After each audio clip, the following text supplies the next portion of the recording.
Besok akan ada larangan sholat yang lebih dahsyat. Karena apa yang disabdakan oleh Rasulullah SAW pasti terjadi.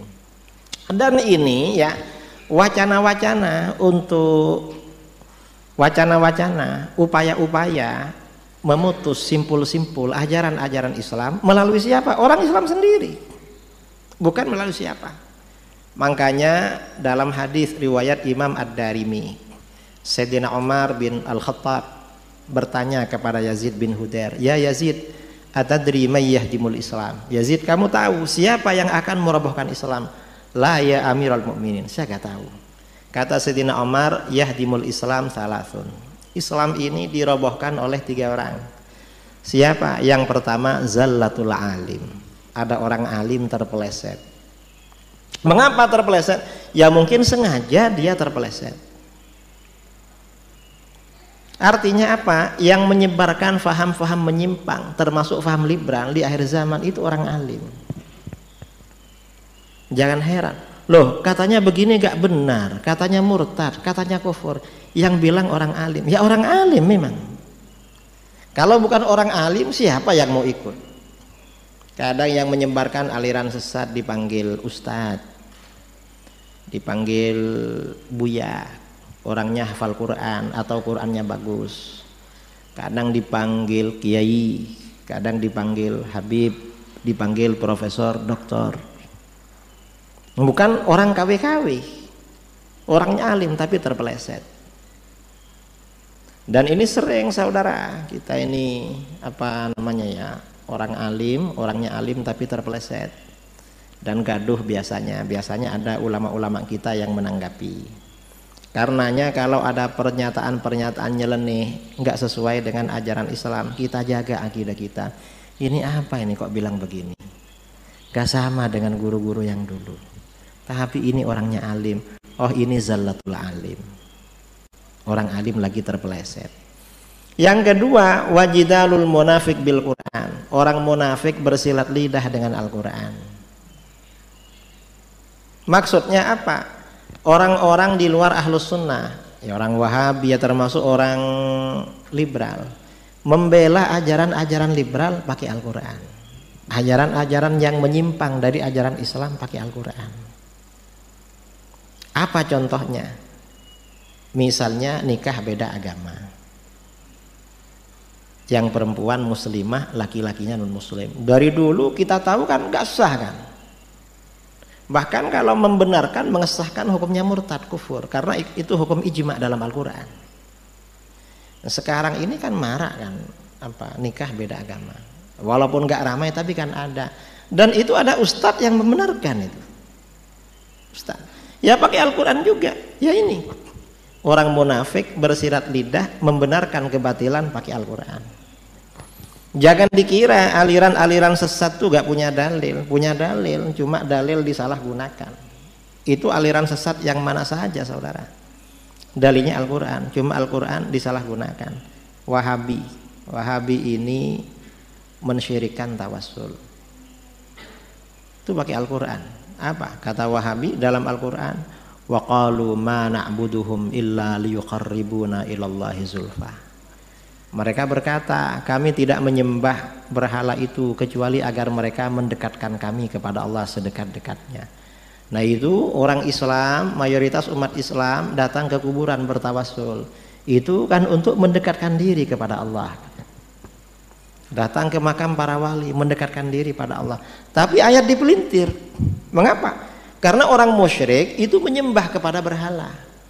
Kalau kita kepada Nabi, kepada wali tidak menyembah. Bertawassul aja. Karena menyembah itu beda volumenya. Hakikatnya beda antara tawassul dengan menyembah itu beda. Dipelintir dalil-dalil itu. Ya orang-orang liberal ya juga begitu. Orang-orang liberal ini untuk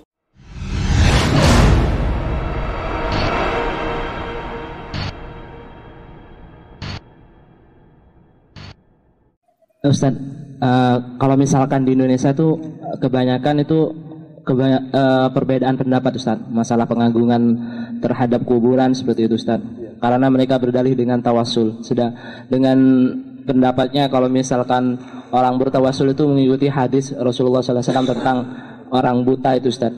Banyak seperti itu dan banyak dalil yang mereka lontarkan tentang masalah tawasul Ustaz. Gimana kalau misalkan seperti itu Ustaz, apa bisa dikategorikan syirik yang seperti Ustaz jelaskan atau memang karena perbedaan pendapat Ustaz? Makasih Ustaz. Tawasul kepada Nabi sallallahu alaihi wasallam, jika tawasulnya jadi tawasul kepada Nabi sallallahu alaihi wasallam setelah wafatnya Nabi, ini merupakan bid'ah. Dengan bentuk tawasul tersebut tidak mengantarkan kepada peribadatan. Karena kita tahu bahwasanya orang-orang musyrikin dahulu mereka juga bertawasul. Dalam ayat seperti kata Allah Subhanahu wa taala, mereka mengatakan ma na'buduhum illa liyuqarribuna ila Allahi zulfa. Kami tidak menyembah mereka kecuali mendekatkan kami kepada Allah sedekat-dekatnya. Dalam ayat yang lain mereka mengatakan haula'i syufa'auna indallah, ya. Mereka adalah pemberi syafaat bagi kami di sisi Allah. Jadi orang-orang musyrikin dahulu mereka menyembah sesembahan-sembahan mereka seperti Lata, Uzza dan yang lainnya dalam rangka untuk menyembah Allah. Perhatikan sini. Jadi mereka menyembah sesembahan-sembahan mereka dalam rangka untuk menyembah apa? Allah. Jadi mereka masuk dalam kesyirikan dalam bab syafaat. Akan tapi tatkala mereka minta syafaat kepada sembahan-sembahan mereka disertai dengan peribadatan.